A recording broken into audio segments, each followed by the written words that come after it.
master a part of the technology, they change it on me. Hmm.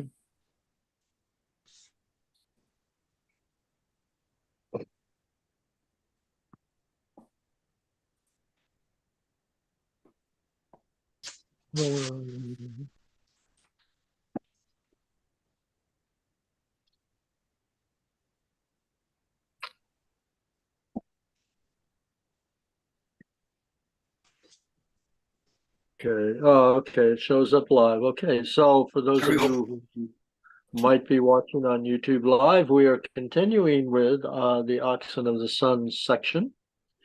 And we will be pursuing our usual way of doing things, which will be to read it in pieces and then to go into discussing what's going on. And with that, let me see who the first reader is. Look to thyself. Am I the first reader? Oh, I am the first reader. Okay, so that was, Orla, give me that page number again, please. Page 353 in Wordsworth. It's towards the very end of the page about that Oh, yeah. present time, young Stephen. Okay, very good. About that present time, young Stephen filled all cups that stood empty. So as there remained but little mo, if the prudenter had not shadowed their approach from him, that still plied it very busily, who praying for the intentions of the sovereign pontiff, he gave them for a pledge the vicar of Christ, which also, as he said, is vicar of Bray. Now drink we, quoth he, of this masser, and quaff ye this mead, which is not indeed parcel of my body, but my soul's body meant. Leave ye fraction of bread to them that live by bread alone. Be not afeard, neither for any want, for this will comfort more than the other will dismay. See ye here.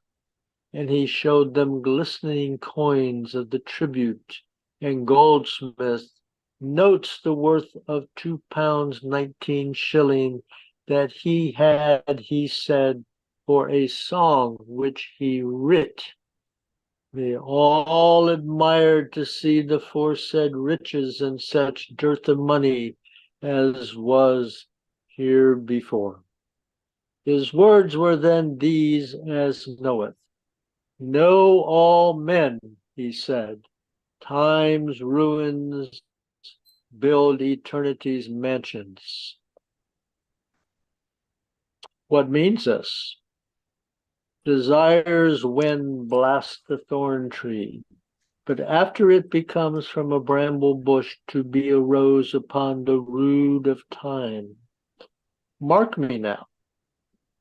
In woman's womb, word is made flesh, but in the spirit of the Maker, all flesh that passes becomes the word that shall not pass away. This is the post-creation.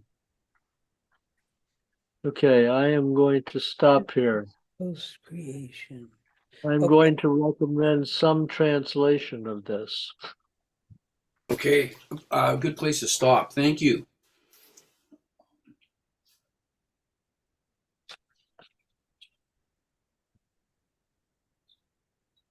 So we know that Stephen filled all the cups.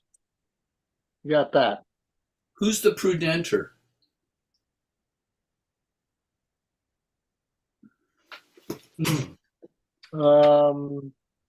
I would assume a prudenter is a prudent person, and we know that Bloom has been referred to before as the prudent member, if I'm not mistaken.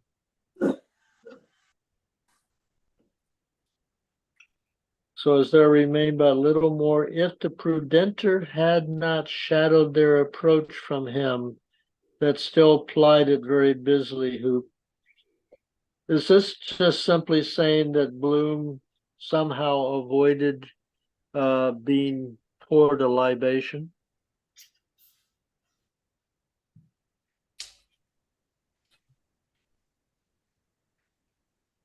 Yeah, presumably he just raised his hand and shadowed them. Okay. Okay, so okay, so he So pretty Joel, what is the antecedent of the pronoun there, as in their approach? Unfortunately, I've lost the place in the book and I'm working off listening to you all, so I can't answer that. Okay. And you have a paper copy of a book? I do, yeah. I wandered off to check something and I now can't find my way back, but don't worry, keep going, I'll figure it out. What book Okay. are you reading? Ulysses by James Joyce. I'm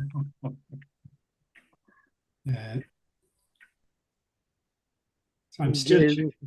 I've got distracted by something else that I saw there. Dave, what was the question? What is the antecedent of the pronoun there? In other words, what is there referring to? Their approach, is that what you're talking about? Yes, Okay. shadowed their approach. So like, is it the cups? I assume that it is actually Stephen's hand with a bottle in it. Okay.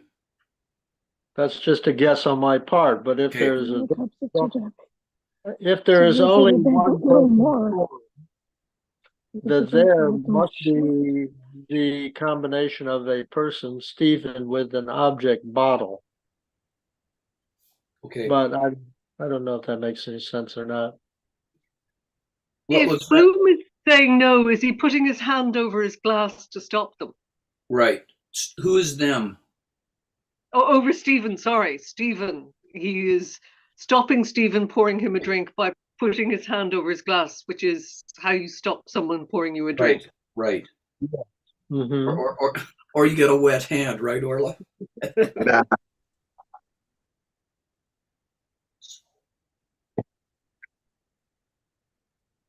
Praying for the intentions of the sovereign pontiff. So I'm wondering here if we have Stephen irreligiously pouring out the wine as though it's almost like sacramental, and he's praying, and so he kind of moves into the religious realm, praying for the intentions of the sovereign pontiff. He gave them for a pledge the vicar of Christ, which is the Pope. Yeah, he definitely is. Because the next line is, now drink we, quote he, which I assume is Stephen, of this mazer, and quaff ye this mead, which is not indeed parcel of my body, but my soul's bodiment. I wonder if Leave ye fraction of bread to them that live by bread alone. I'm thinking of the Last Supper. Is it related to the Last Supper? It sure has some echoes, doesn't it? Yes, this is the blasphemer's supper. Yeah. Or this is a blasphemer playing off of the conceit of the Last Supper, saying, I'm only going to be offering you this liquid sacrament.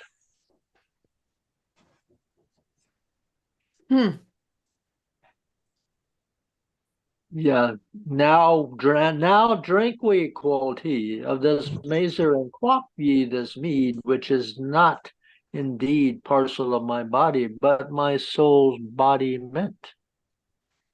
Leave ye fraction of bread to them that live by bread alone.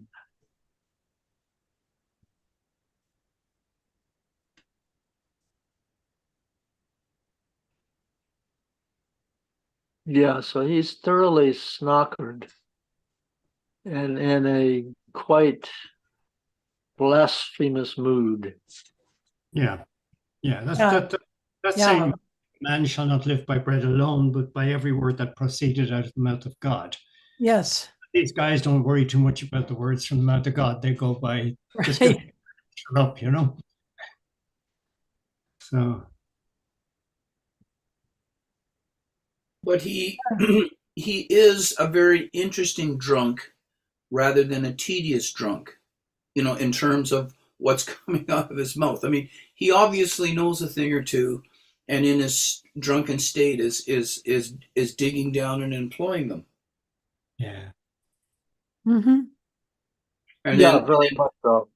be not afeared. Apparently, that is be not afraid is repeated frequently in the Bible. Apparently, Yeah. Be not afeard, neither for any want for this will comfort more than the other will dismay.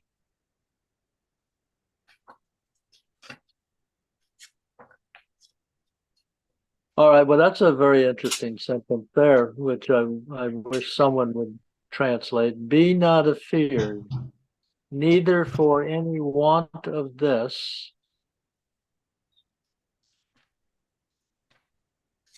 will comfort more than the other will dismay.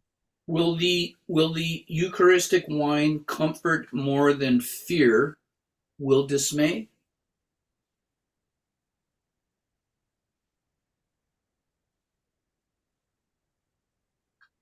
Not fear, not for any want Be not afeard. more than the other will dismay.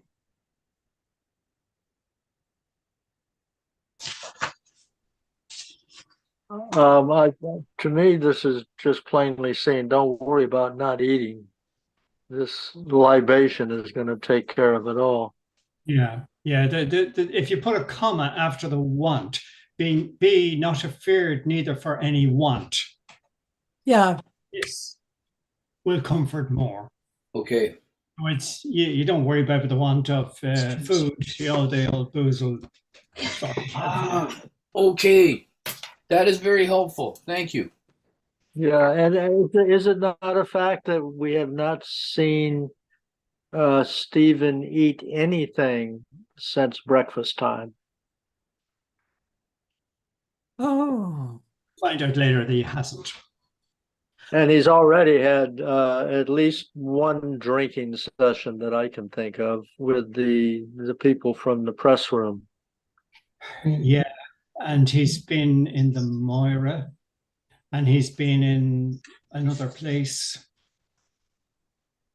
And so that's at least two more places after that. I think there's another one as well. I just can't get it in my head. Yeah, but he's been drinking all day, and as far as we know, has not eaten anything since breakfast time. He definitely hasn't eaten since breakfast time. That's for sure.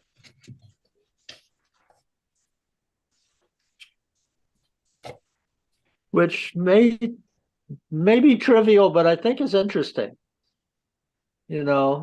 He's been drinking alcohol, but no sustenance of the earth, so to speak. No. So he's pretty well. Oh, he's well oiled. Yeah. Well oiled, and just getting started. Yeah, and like he had was it 3 whiskeys he'd had by the time he was in the library with them? 3 full whiskeys. It's almost half a bottle of whiskey he'd had at lunchtime, by lunchtime, and he's been blazing a trail since then. Might have had a bar of somewhere, I suppose.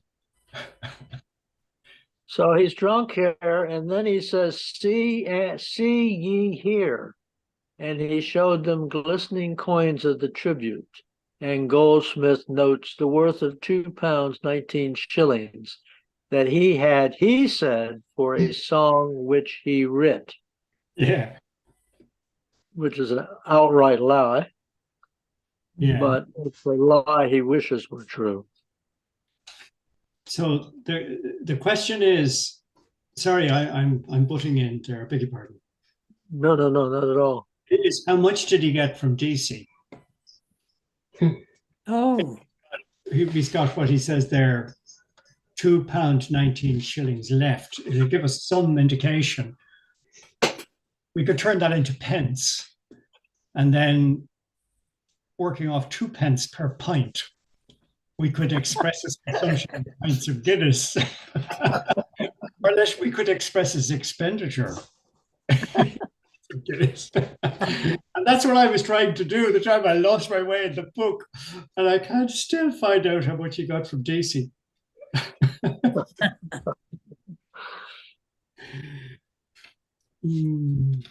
They all admired to see the foresaid riches and such dearth of money as was here before. So this is interesting itself. This is saying that Stephen has got more money than any of these guys. Yeah. In spite of the fact we know he's a wastrel and he only, he only makes a little bit of money as a school teacher.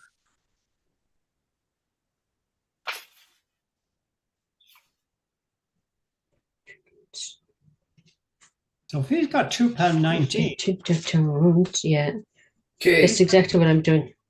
Okay. I think I got you here, Joe. If you're in the Gabler 220 in the Nestor chapter. £3.12. Right. So And he's got £2.19 left. So he's spent 13 shillings. Okay. So how many brew is that? Well, 13 shillings. How many? You get 6 brew for a shilling. So there you go.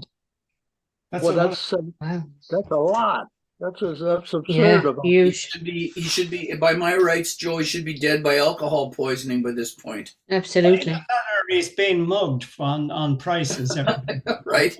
He's Right. buying- Or else maybe he's bought rounds for people. buying that's He what has, yeah. I'm thinking that this is an indirect way of saying that sponger though he is at times, when the boy has money, he's treating everybody. 13. Yeah. Because if it's 6 per shilling, Yeah. that's 72 pints, right? Wow. But they wouldn't be all pints. You'd have shorts and things as well, I'm assuming, We're using the pint as our which would be more expensive. Yeah, we're using the pint as our currency. Yeah. So that's it. 72 pints came out with as well. So, but obviously he didn't drink 72 pints. But Right, he himself did not. But keep in mind, Joe, that he's got Lanahan trailing him. he's got Lenihan there, and he's probably picked up every stray dog in Dublin. Yeah. and he's probably bought a creme de menthe for 10 pence. You know. Yeah. Well, I think that's what the implication is, where he says that they all admired to see the foresaid riches and such dearth of money as was here before. Right. So so he's the guy to follow on payday. Yeah. If you want to get drunk and you don't have any money, follow Stephen Dedalus. You feel His really word- upset for his sisters. Excuse me? His sisters, weren't they the people eating pea soup and cutting up books or whatever, Yeah. while Yeah. he's out drinking it all? Yeah, good point, Orla. Yeah. Good point. And that's a good point, Orla, because we find the father very distasteful in the Wandering Rocks chapter when he hangs on to his money and his children are hungry. But I guess to a lesser extent, Stephen's a bit like his dad here, isn't he? He's a chip off. Yes, because he's talking with his sister Dilly at the bookstore. And doesn't he see at the bookstore, does he not see signs of kind of want there? Oh, yeah. Oh God, yeah. Okay. He asks her, have they sold all his books? Right. Yeah. Right. And she's buying a book on French. She's bought a French book, yeah. But notice he did not offer to buy her French book for her. No. She had already bought it. She's reading it, Okay. and then she Okay. writes it. Okay. But he is, shall we say, shortchanging his family. Oh, yeah. While being the Hail Mary guy with all the bums around town. Yeah. And it's not as if he hadn't got change, because DC paid him in crowns, among other things. So he could have said, crown, that'd be a quarter of a pound. So he could have said, here you go. That'll keep you going for a day or something, Yeah. And the really bad news. Sorry, can I do this, Duncan? This Yeah. I won't do any more of this.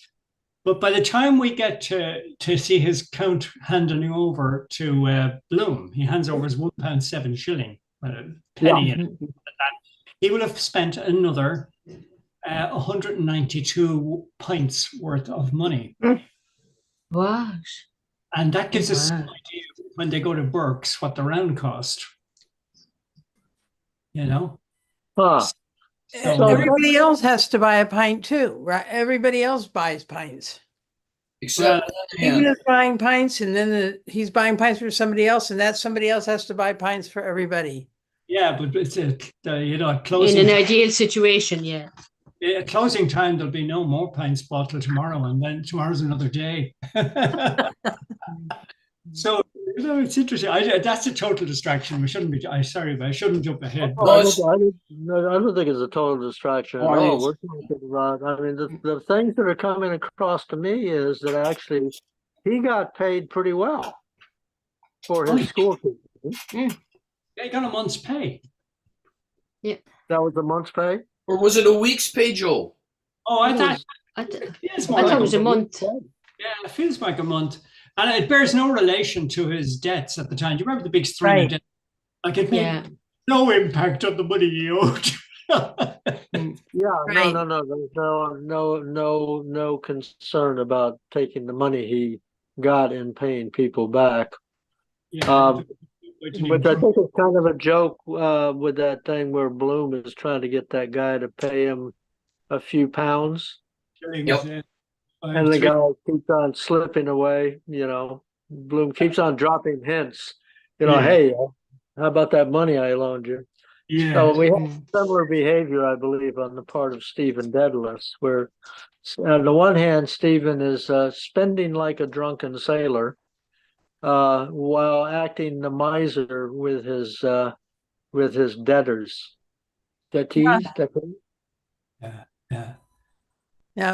It's a kind of theme, isn't it, of Joyce's writing about Dublin, that this is the way everyone behaves. Mhm.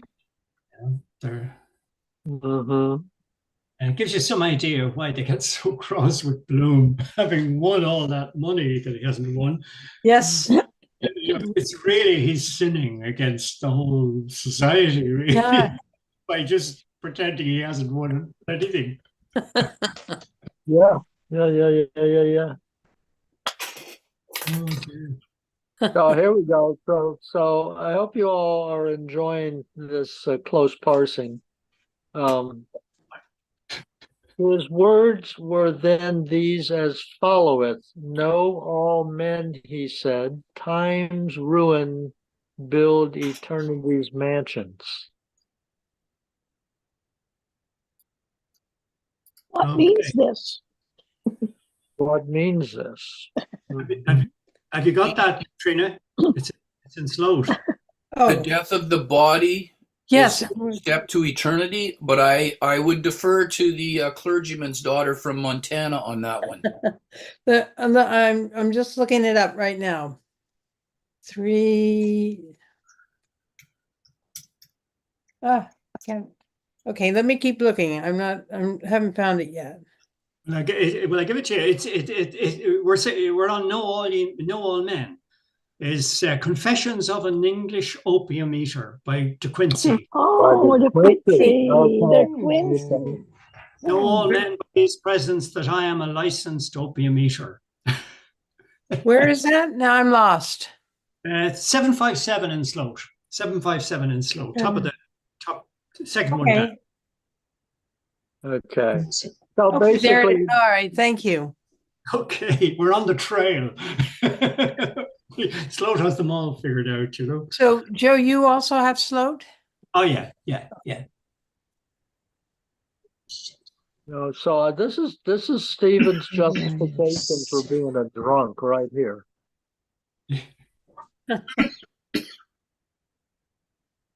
I think. Know all men, he said, that would be Stephen, time's ruins build eternity's mansion.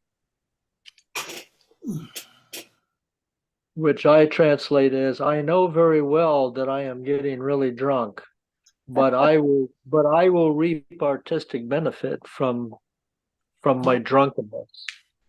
Because I will use what I think and learn through my drunkenness to build eternity's mansions. In this case, Ulysses. That's Okay. that's a very loose interpretation, but it seems reasonably sound to me. Yeah. It's a quote from a letter of Blake's. Yes. Yes. So I'll put it in the chat, Joe. Great. I'll put it in the chat. yeah. So Stephen here is really like an Old Testament preacher, Yeah. drunk as the Lord, as they say, and ranting on with all these spiritual truisms. What means this? Desires wind blast the thorn tree, but after it becomes from a bramble bush to be a rose upon the rood of time. Rude.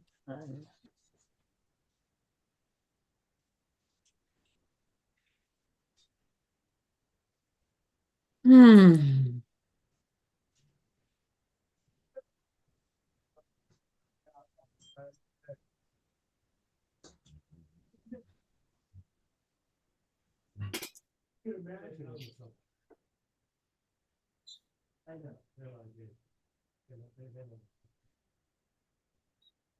Desires wind blast the thorn tree, but after it becomes from a bramble bush to be a rose upon the root of time.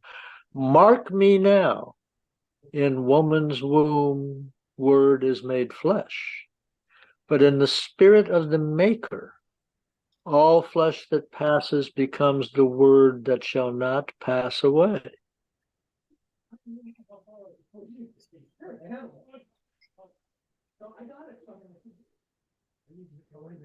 I think This- that's Ulysses. He's writing the word that shall not pass away. Well, Yeah. the word of God will not pass away. Mm-hmm. All things pass away except my word. Yeah. Heaven and earth shall pass away, but my words shall not. Mm-hmm. Yeah. And this is Stephen saying the same thing, right? Yeah. But, Is it something to do with the alcohol is giving him the impetus to create art? And that, the way people have arid times, the creative forces is gone. But desires wind blasts the thorn tree, so he wants to create art, but nothing's happening now, but in the future it will be a rose upon, is a rood some sort of crook? Like Oh, it was the a crook. crook. It was a cross. A rood, it's a cross. Oh, Yeah. Yeah, The Rose Upon the Root of Time is the title of a Yeats poem. Oh, So it becomes a poem. In other words, as you say, I'm just restating what Orla is saying, that there's okay, we all get writer's block and with moments of no creative, hours, days, months of no creative, and suddenly I get a great poem, which takes you back into Duncan, isn't it, saying that this is the this is all about his writing. I'm sorry, Jane, that this is all about his writing. Yeah, Yeah, exactly. interesting. So, something like that. Interesting. It got the better of what's his name? Sloat. He's silent on this point. Coming on this point. Well, it's a pretty blasphemous point, really. Very interesting though. And if we wanted to parse it, so desires wind. So these is a human desire. Blast a thorn tree, where he's really complaining that we have very poor material to work with. Yeah. That the artist has to take the desert of life and fructify it. Yeah. Via watering it with the whiskey of life. Yeah. That's actually a very nice thought, isn't it? The desert that the artist looks out at, what am I going to write today? What am I going to paint today? What am I going to sculpt? Mm-hmm. Mm-hmm. Mm-hmm. And suddenly you get it to work. That moment when you can actually do something that's okay. Yeah, it's kind of a nice thought. Yeah, it's creating out of the desert. Yeah. Which we wanted to speculate. It's kind of the blank piece of paper. Yeah. A blank piece of paper is kind of a desert. Oh yeah. The curse of the blank page. Goes to the blank page, and the artist has to fructify that page. Yeah. With scratches of a pen. Mm-hmm. Or with alcohol. Well, the alcohol is a great lubricant. Yeah, I believe the alcohol in this case is called Desire's Wind. Desire's Wind. Wow.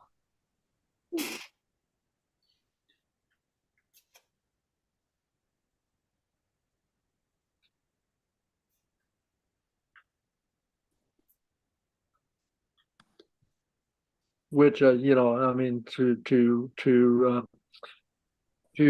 keep from falling into complete nihilism here, I could say that Desire's Wind also could be, via prayer, via meditation, via deep breathing, whatever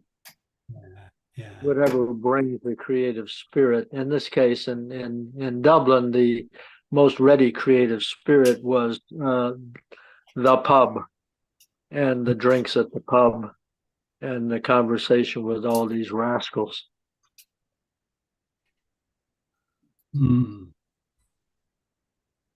Yes, these guys are the bramble bush, aren't they?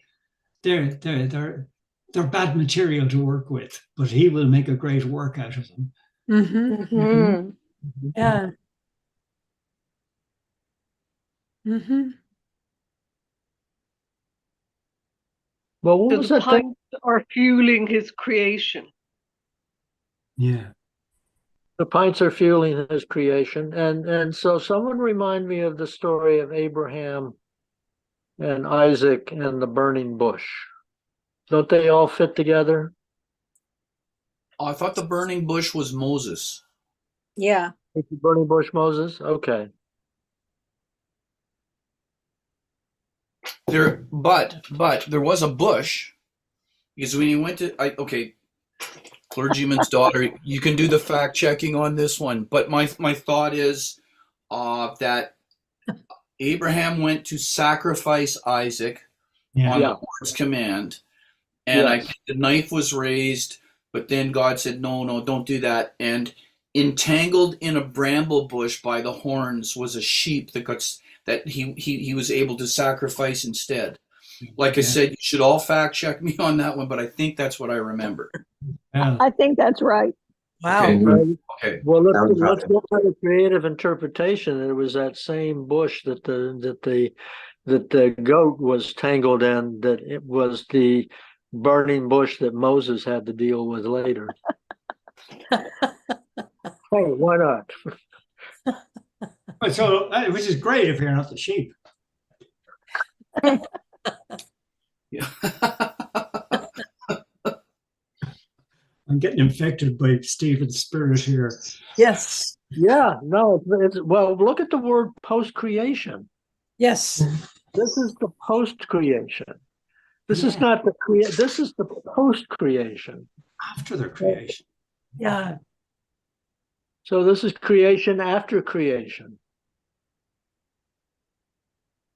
And then I don't know the Italian, Latin, I guess. Omnis caro ad te vignet. All flesh will Yep. come to thee, is the Mhm. translation I have. Yeah. Yeah. And that's again from the Catholic Mass for the dead. Mm. Okay, all flesh will come to thee. That basically means all bodies wither away eventually. Is that what it means? I think in the religious sense, it might mean that we all return to God the Father. We all return to God, dust unto dust. Right. Yeah, we Okay. pass through flesh on the way, sort of thing. We shake off this mortal coil.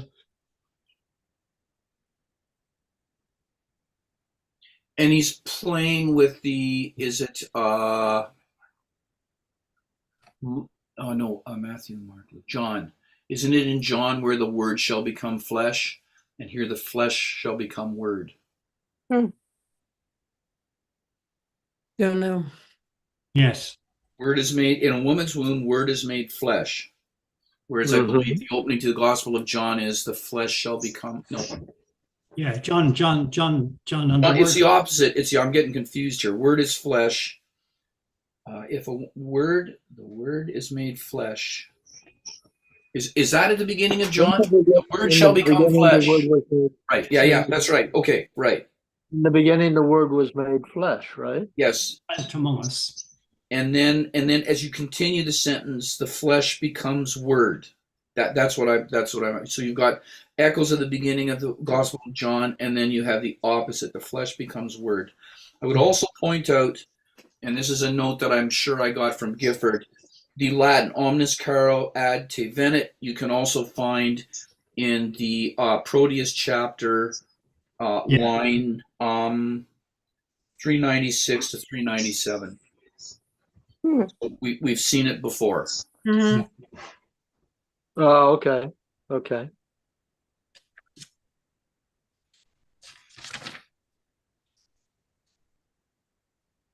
Could All I right, then go ahead? Could I also suggest, like when we resume reading, given the detail and depth of these passages, might it be wise to stop between readers every time? I think we have entered the deep waters here. I think so. And I'm not even convinced we're going to get out of this first paragraph. I know. Well, This is okay because I mean, we're about ready to really jump into deep water here. Listen to this sentence. This is incredible.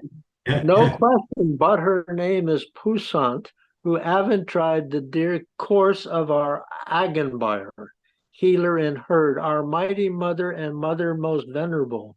And Bernardus saith aptly that she hath an omnipotentium de pare supplicem, that is to wit, an almightiness of petition, because she is the second Eve and she won us, saith Augustine too, whereas the other are grand dam, which we are all linked up with by successive anastosmosis of naval cords, sold us all, seed, breed, and generation, for a penny pippin.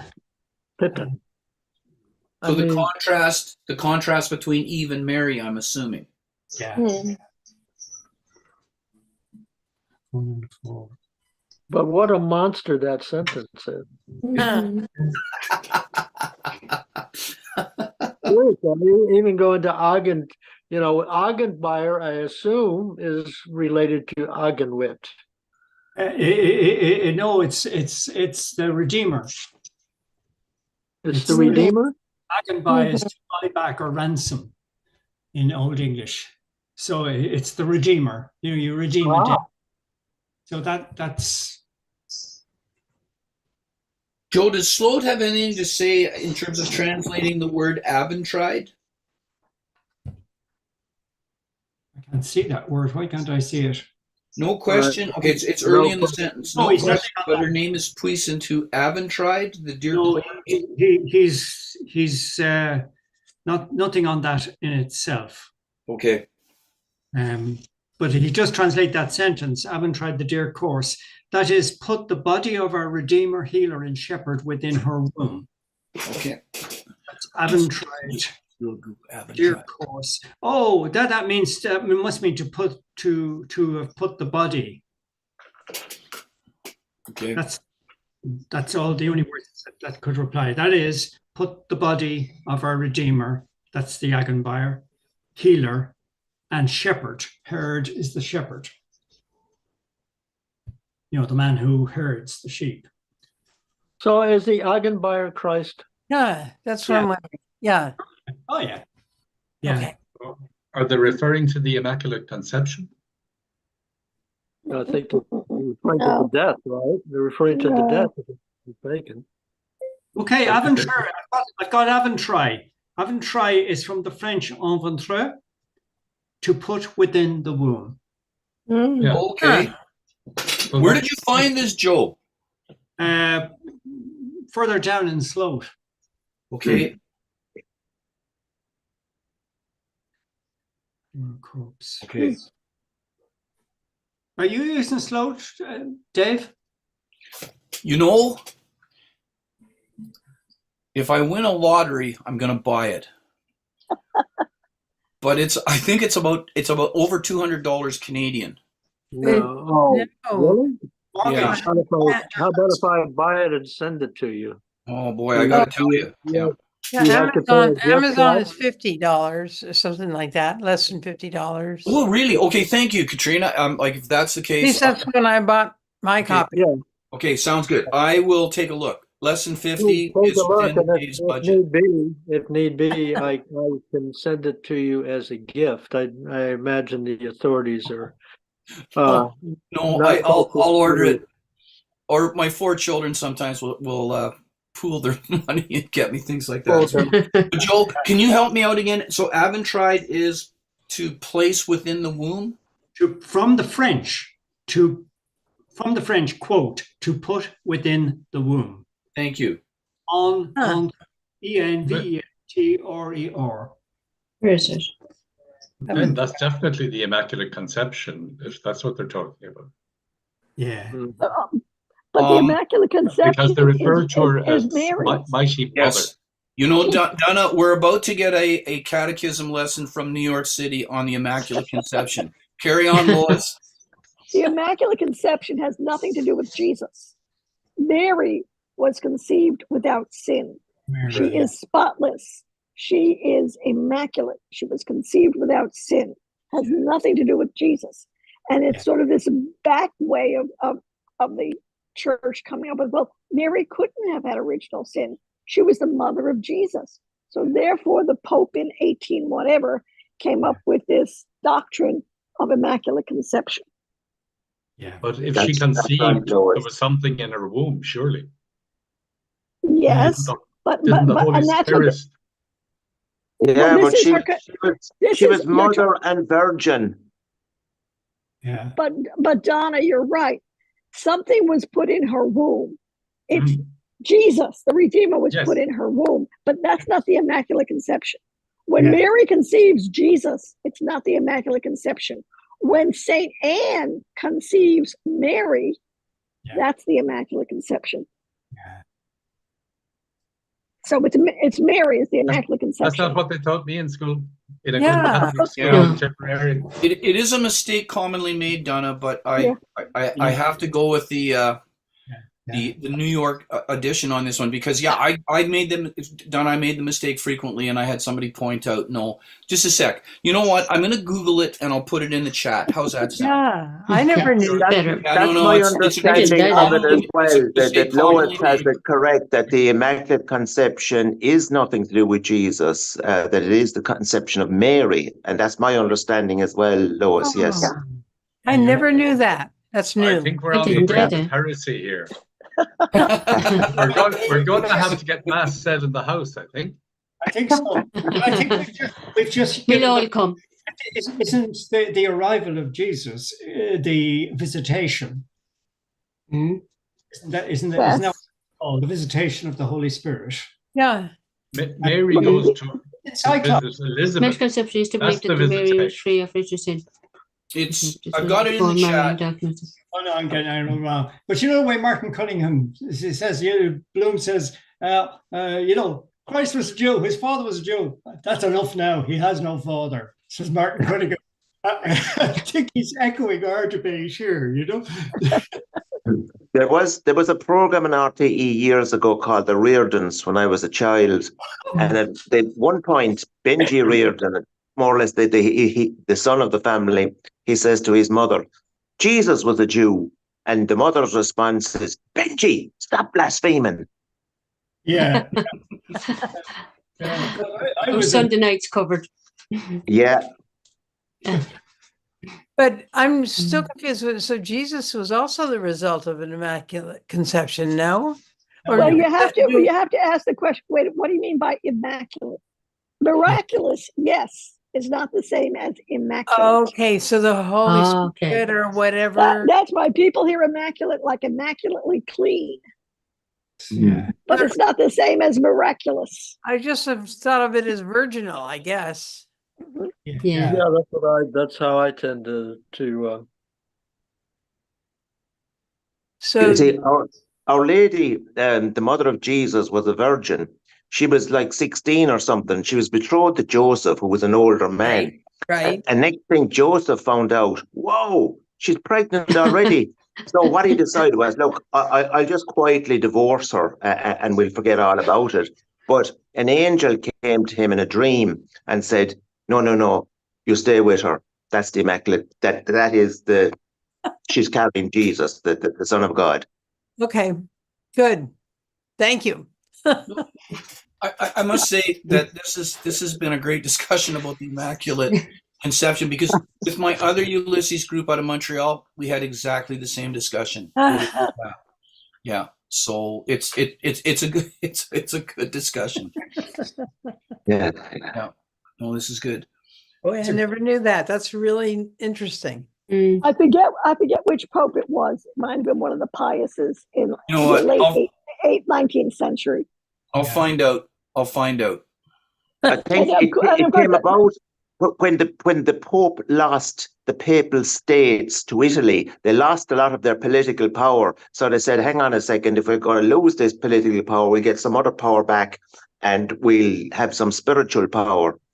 That's when they came through with all these bulls.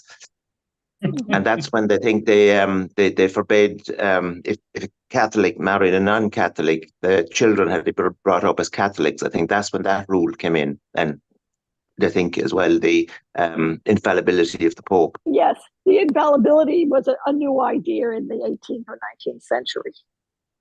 Put it in the chat, Lois. You can check the chat out if you want. Yeah. Pius IX. Mhm. Pius IX. Okay. Huh. Okay.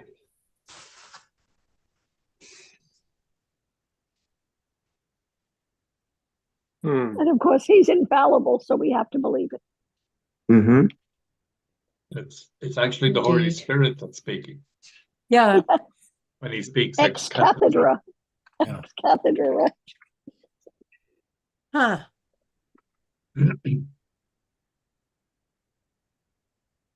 Education.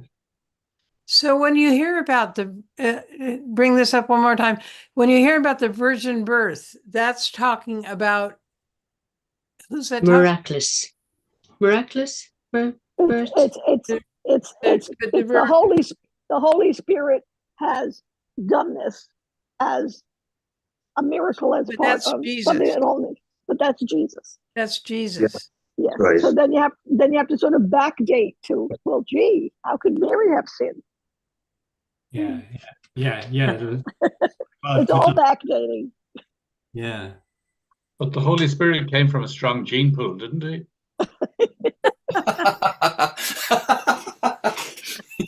Yeah. Yeah, it's pretty good pedigree. That's good. Was there any inbreeding there? I don't think so. Anyway, No, I there put were the three virgin- persons in the one God, you know? I'm just filling the chat with information. I put the virgin birth there too for anybody Thank you. Yeah. who's still interested. Yeah. Okay. That's the virgin birth. Okay.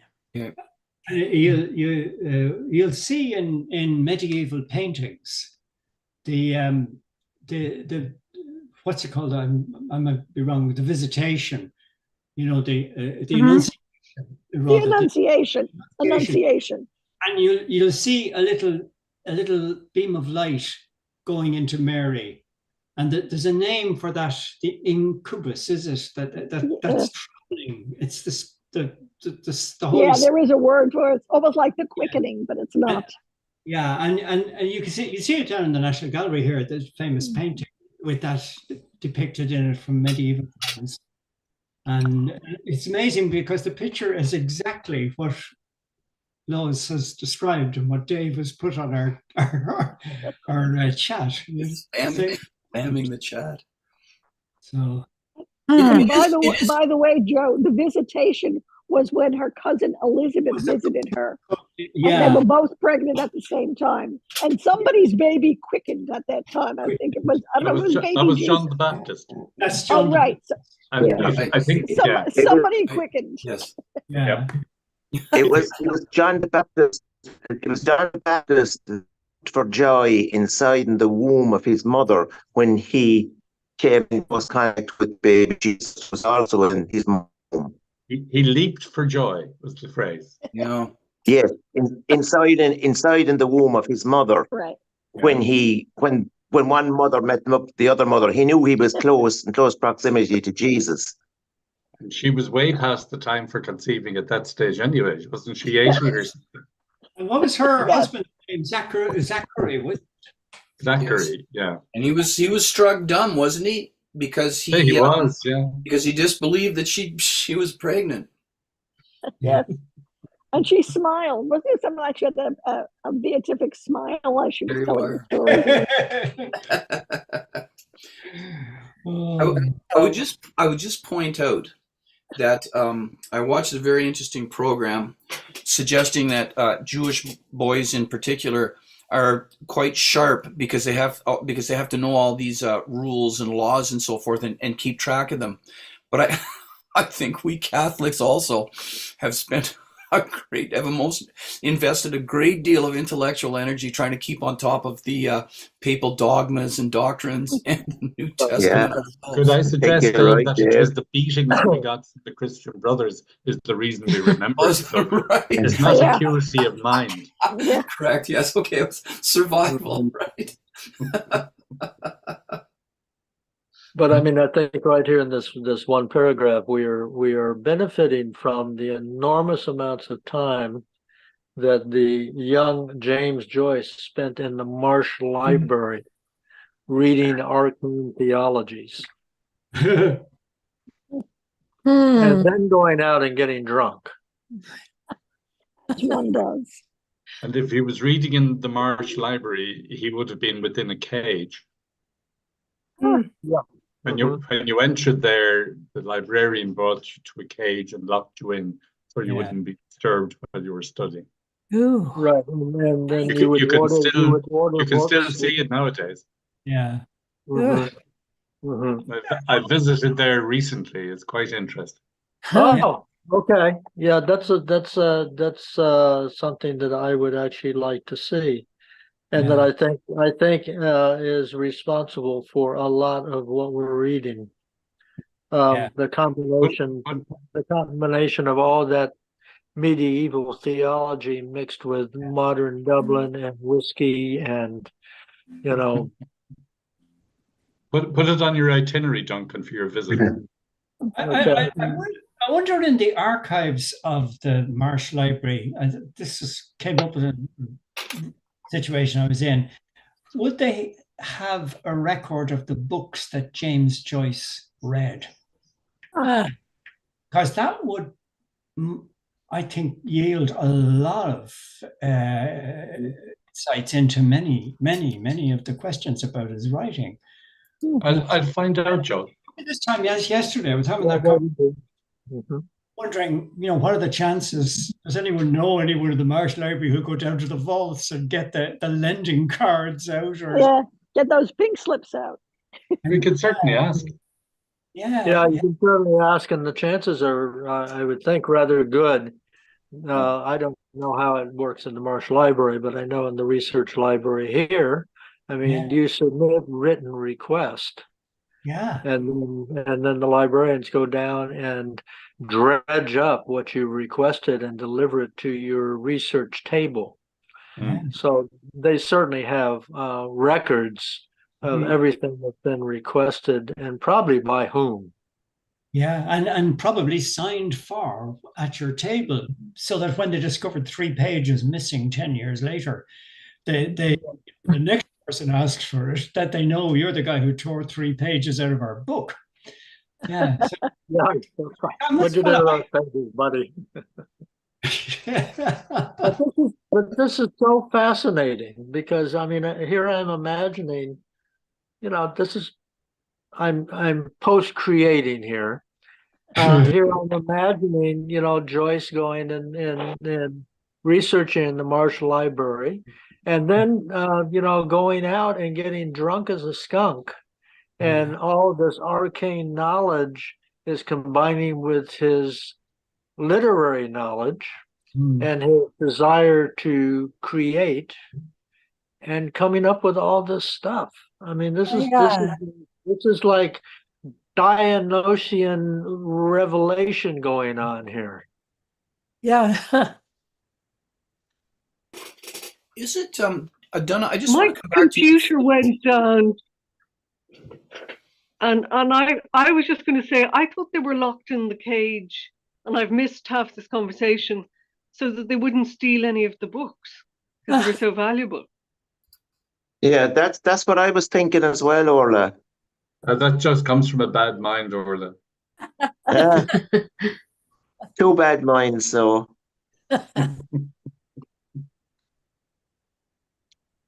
I'll find out the answer to that question too, while I'm doing my research. Donna, I just wanted to come back to a point that you made in passing, rather jocularly, and that is that the Christian brothers kind of beat some of the knowledge into us. I wonder how much actually of this Joyce simply picked up at school. I mean, he's a bright kid, and he would have had to take religious instruction at both the schools, Belvedere and Clonglaus. So I wonder how much of this he's just sort of spinning straw, like Rumpelstiltskin, spinning the straw into gold. Yeah, but he was such a bright guy that, I think he just took this stuff on board without any great difficulty.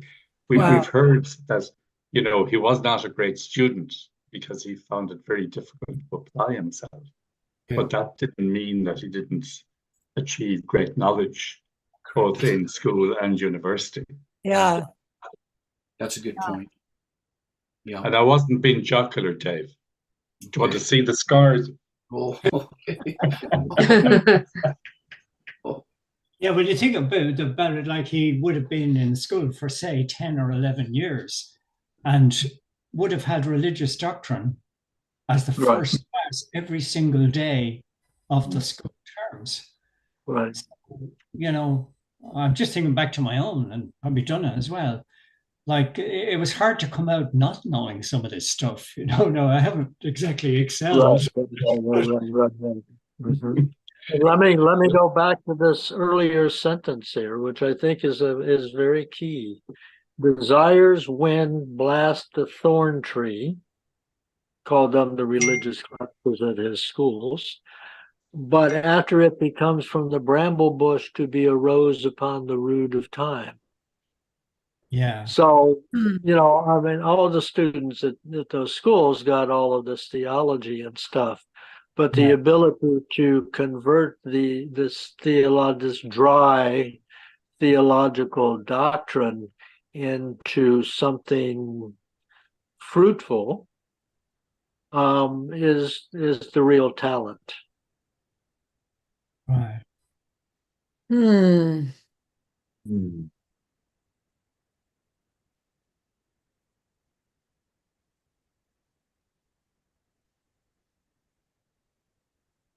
So, if I Well, may,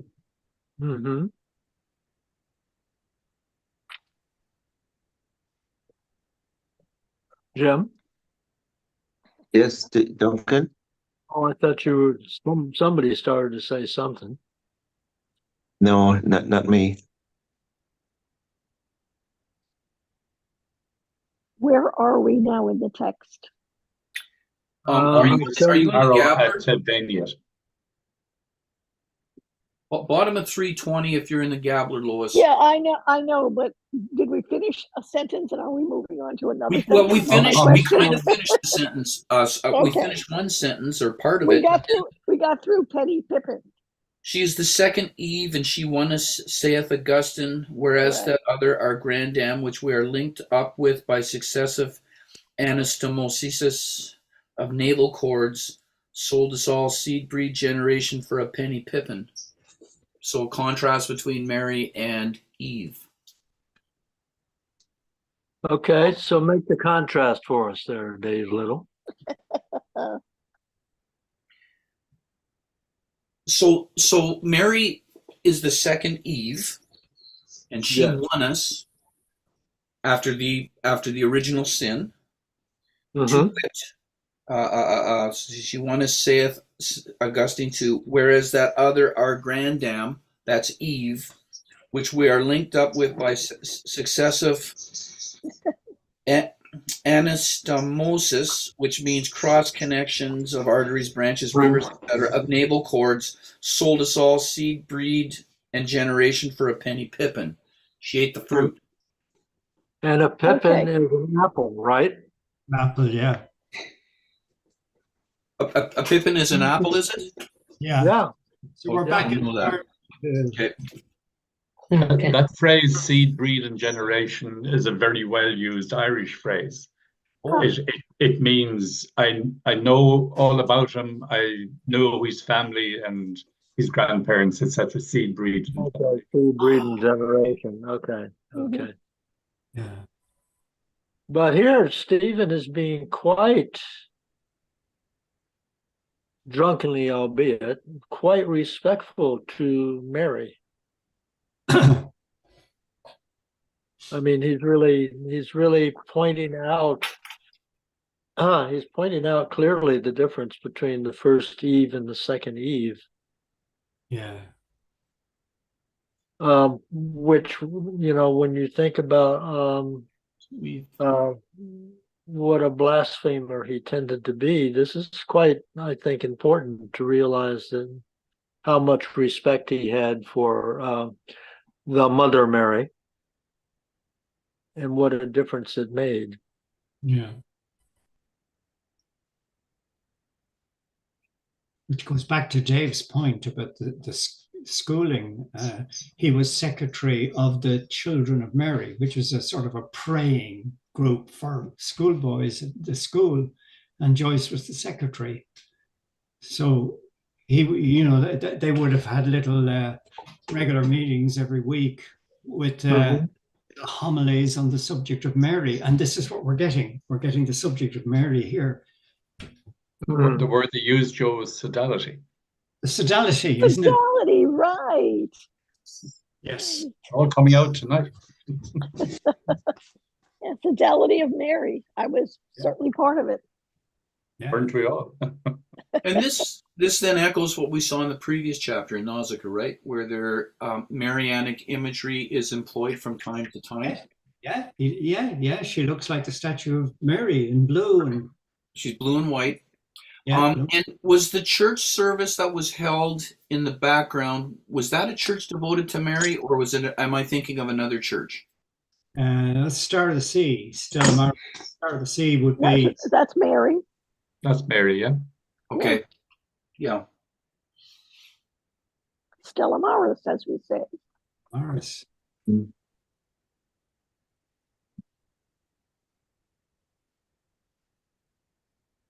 Stella Maris is the name of the Legion of Mary home for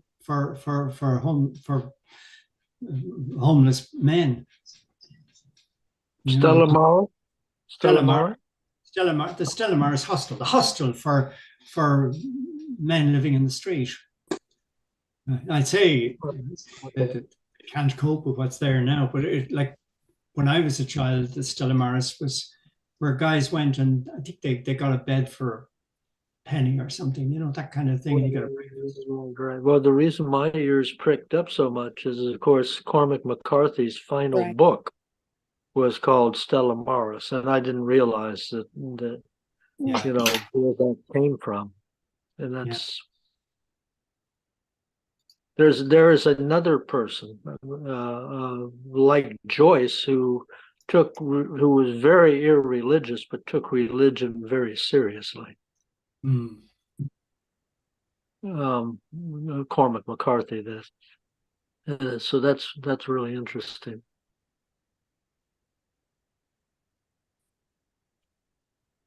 If you don't mind, perhaps someone after Penny Pippin, if someone else besides myself would read that last part of that paragraph again, and then we can spend the rest of the time doing what we can with it. So who was the reader after me? That's Katrina. Yeah, but I'd happily defer and somebody else read this. Okay, well, you get to appoint someone then. Okay, Joe.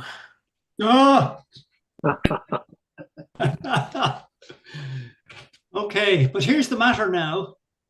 Or she knew him, that second I say, and was but creature of her creature. Vergine madre filia de tuo filio, or she knew him not. And then stands she in the one denial or ignorancy with Peter Piscator, who lives in the house that Jack built, and with Joseph the joiner, patron of the happy demise of all unhappy marriages. Nous a dit que qu'il avait mise dans cette fichue position était la sacrée pigeon, ventre de Dieu. Transubstantiality, odor, consubstantiality, but in no case subsubstantiality. And all cried out upon it for a very scurvy word. With joy, he said, a birth without pangs, a body without blemish, a belly without bigness. Let the lute with faith and fervor worship. Will we withstand with say. All self-explanatory. Yeah. Don't you know it? She knew him, the second I say, was but a creature of her creature. So we have a virgin mother, daughter of two sons. Virgin mother, daughter of two sons. Of thy son is what I have. Okay. Oh, of your son, right? Of two of our sons. All right. What's she doing? Peter Pescator has to be Peter the fisherman. Yeah.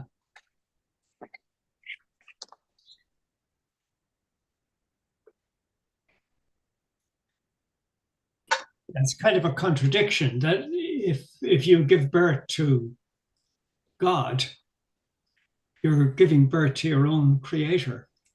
Mm-hmm. This sounds like Stephen's idea of Hamlet.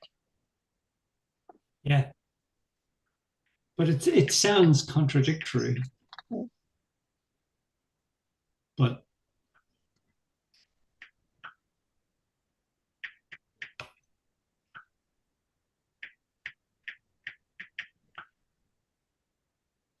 Yes, but aren't we all Jesus's children? Is that how Mary becomes his daughter?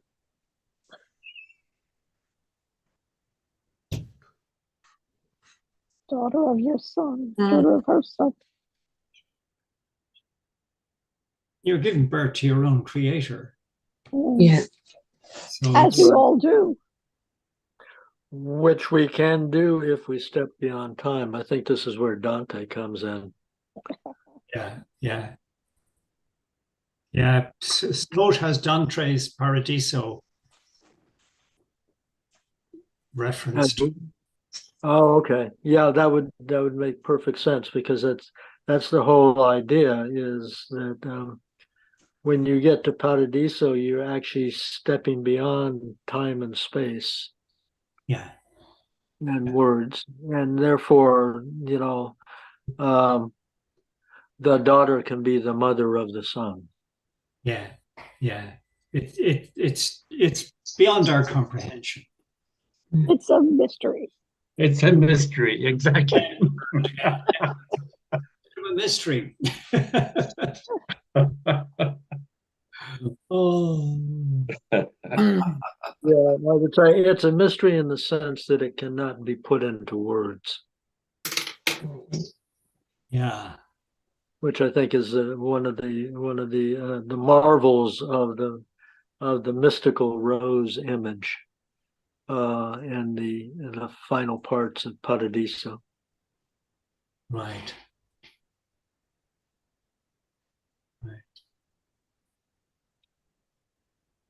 Can anybody translate the French? Yeah, it did appear earlier in the book, I think, because Mr. Leotaxel said to us, and then it should be in quotation, "Who put you in this fiche?" I don't know what that means. Bad position. And the answer is, it was the sacred pigeon, wind of God. We assume the sacred pigeon is the Holy Ghost. Correct. And I think that thing with Leotaxel, I think that's, isn't that Malachi's, Malachi Mulligan? Doesn't he say that in the first chapter? I can find that out. Give me a couple minutes or less. Okay. Let me just see.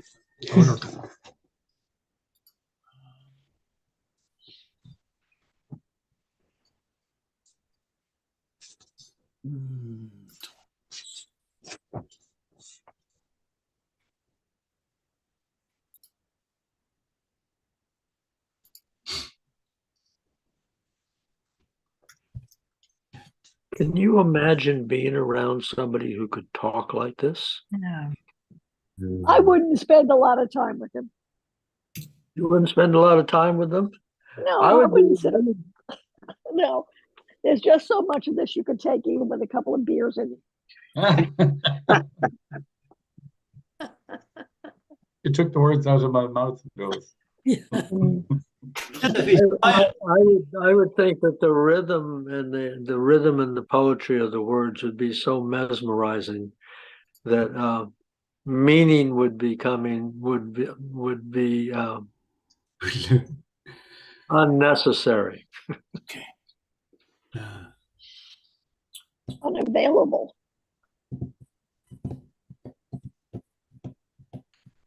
Well, you could probably parse it out, but by that time, By that time he's moved on to something else. He's moved on.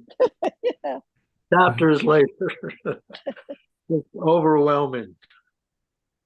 So I want to ask, is Saint Joseph, the patron saint of divorce? I A don't happy know. demise of all unhappy marriages.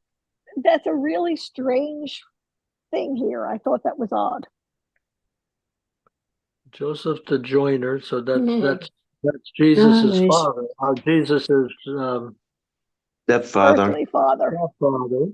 Patron of the unhappy demise. The happy demise of all unhappy marriages. So he's not the patron saint of unhappy marriages. He's exactly the opposite. Yeah.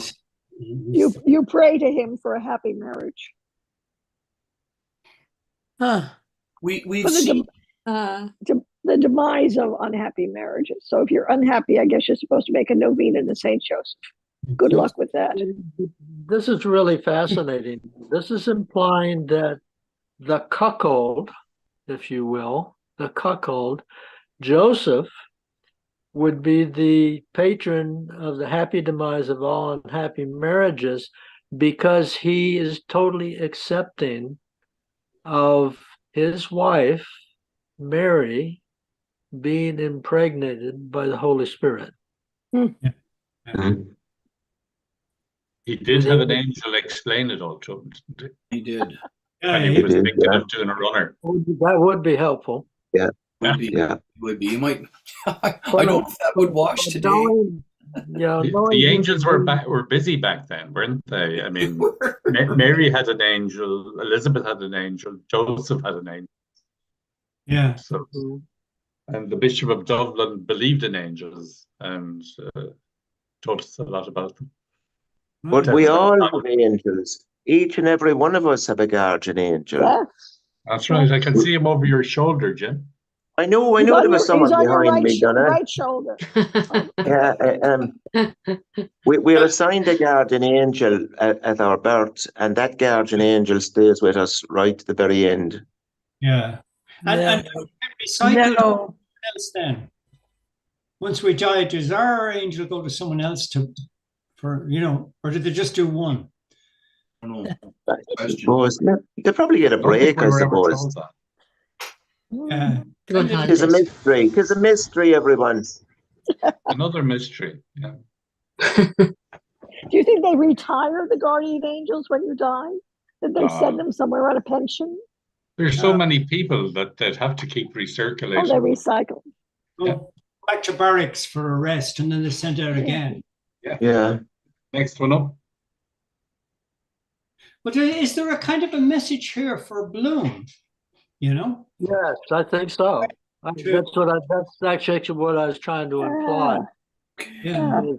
Is that it lends a little more, puts Bloom somewhere between Jesus and Joseph. Yeah. That Bloom is kind of in the Joseph role in an odd sort of way. Yeah. Equanimity. The way Bloom goes for the equanimity as his solution. That's very St. Josephish, isn't it? Right. Yeah. I hadn't thought of that before. Mm-hmm. There are echoes here of two previous references. So the first one to Joseph the Joiner, if you're in Gabler's, page 16, about 585. I'm the queerest, this is Mulligan. I'm the queerest young fellow that you ever heard. My mother's a Jew, my father's a bird. With Joseph the Joiner, I cannot agree, so here's to disciples and cavalry. If anyone thinks I ain't divine, he'll get no free drinks when I'm making the wine, but have to drink water and wish it were plain that I make when the wine becomes water again. Okay, so there's the first reference to Joseph the Joiner. It's in the first chapter, the Telemachus chapter. Now the quotation in French is actually in the Proteus chapter, page 34, line 160, and it's like, who put you in this fiche, in this wretched, fiche means wretched, who put you in this wretched position? It's the pigeon Joseph. So Stephen is recycling these in his drunken state. Yeah. Much later in the day. Yeah. And Dave, what about ventre de Dieu at the end of that sentence? Okay, let me just see. Sorry. You know what? Stomach of Something God. of God. Stomach, isn't it? Ventre. Ventre de Dieu. Yes. But is ventre? Is it wind or just stomach? Wind. Oh, let me look. No, I've got my. The Holy Spirit. Sloat translates that as bowels of God. Bowels. Okay. Okay. Well, you could make the argument that actually Mary's pregnant belly is the bowels of God. Right. When I translated it originally, I mistranslated it. My apologies. It is, I went to my French translation site and it gives belly, stomach, or tummy as those translations. Okay. Womb, Down abdomen, below, your body are without possible as blemish, well. and belly without bigness.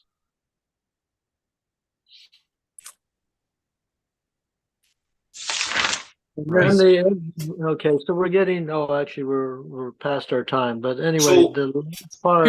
Here's the deal. Here's one of the Jesuit fathers told me, Donna, that basically when Jesus was born, he was inside, and then an instant later he was outside. So basically, no coming down the birth canal, and that's what they're talking about here: birth without pangs, body without blemish, pregnancy without joy, belly without bigness. Some Catholics believe this: no birth pangs, hymen intact, no enlargement during pregnancy. I don't know what the good Christian brothers taught you, but that's the line. It didn't get into that sort of detail, Dave. I'm afraid it would have been a bit embarrassed to talk about that. Yeah, it would be right. But that's what's at work here in the last. I'm learning so much tonight. Yeah, absolutely. Note on Leo Taxil. I don't know. Have we had that already? Leo Taxil, who he was? We know that we've seen his name before. Okay. Yeah, famous writer who lost his faith. This began to sound like any other writer. Lost his faith, became one of the foremost advocates of free thinking in France. He wrote a comic novel, La Vie de Jésus. The book's radical anti-clericalism proved controversial. You think? Soon after its publication, Taxil made a very public reconversion back to Catholicism. In 1896, he was granted an audience with the Pope. The following year, he claimed that his reconversion was an anti-clerical hoax. Oh, That's the abbreviated version of what Sloan says. So, yeah, it sort of smacks of our boy, does too, doesn't it? You know, Yeah. casual education. Okay, let's look at these last two short sentences here, and then we'll wrap it up. Let the lewd with faith and fervor worship. With will be with. Okay, which I simply interpret as don't worry about the people who don't need a reason to believe. You know, they can worship fervently just on faith alone. And then with will we withstand with say. Somebody, something. We have free will. With will. With will, yeah. Will we withstand? Will we withstand? Would say. Would say means to oppose. To oppose? I think with will means that we have free will to make up our own mind about something. Yes. Okay. With will. So this is Stephen talking for himself. Oh. With my free will, I will withstand. Yeah. Withstand other influences, I think. And withstand, and the last word, renounce. Oh, okay. Contradict, deny. With will we withstand? I wonder if that's kind of if there's an or there, withstand or with say, you know, in the comma. Hard to know. So it's a choice. It's a choice between the withstand or deny. Yes. Yeah.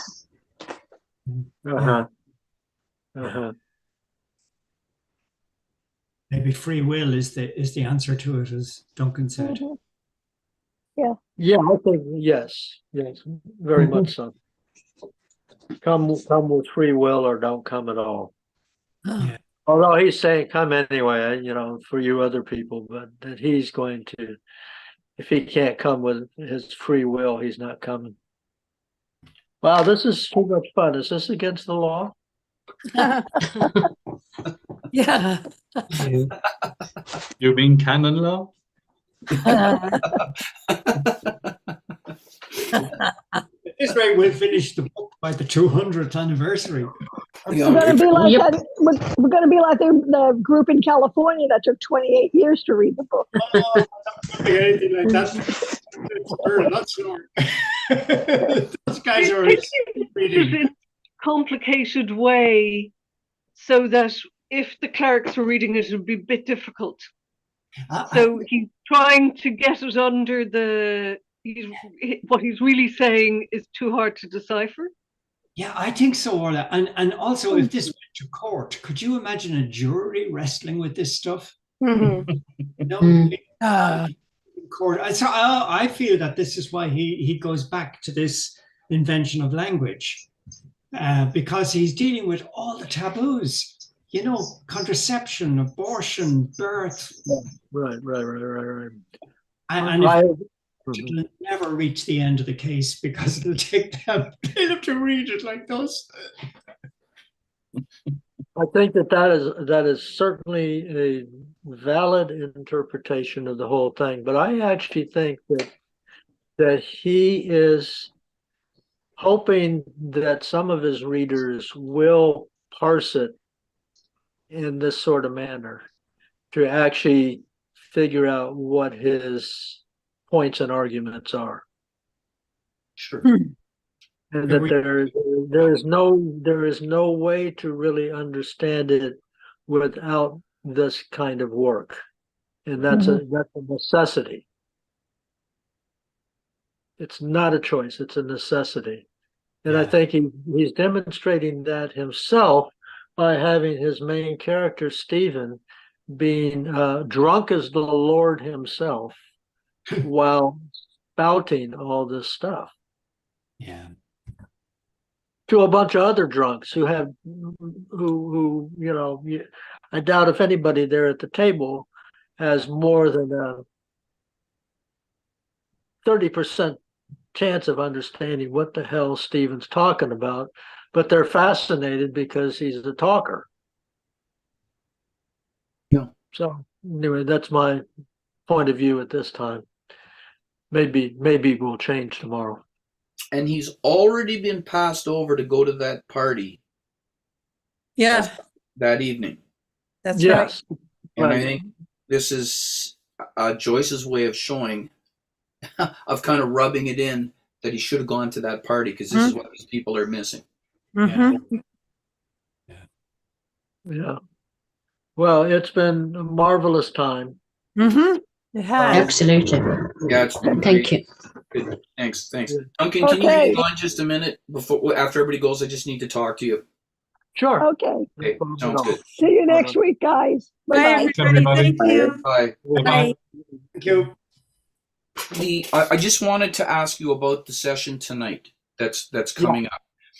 Yes. It starts, just so I understand, it starts at 5 California time and 7 Texas time, correct? Yes. Okay, awesome. I'm not sure what's going to happen here. There may be a whole bunch of people coming over. So my feeling is there's profit in confusion. And if I can slip away, I will absolutely join you. I really like the group. It's just, I'm just not sure what's going to happen. No. If it's convenient and all that. I'm hoping it is. Welcome. Like I say, I'm just glad that I think I finally wrestled the schedule such that we will primarily be meeting on the second Thursday of each month. Perfect. Oh, that'll be just wonderful. Okay, thanks a lot. And so with luck, we'll see you tonight, but it's a slim chance. I'm still hoping I can, though. Yeah, it's fine. All right.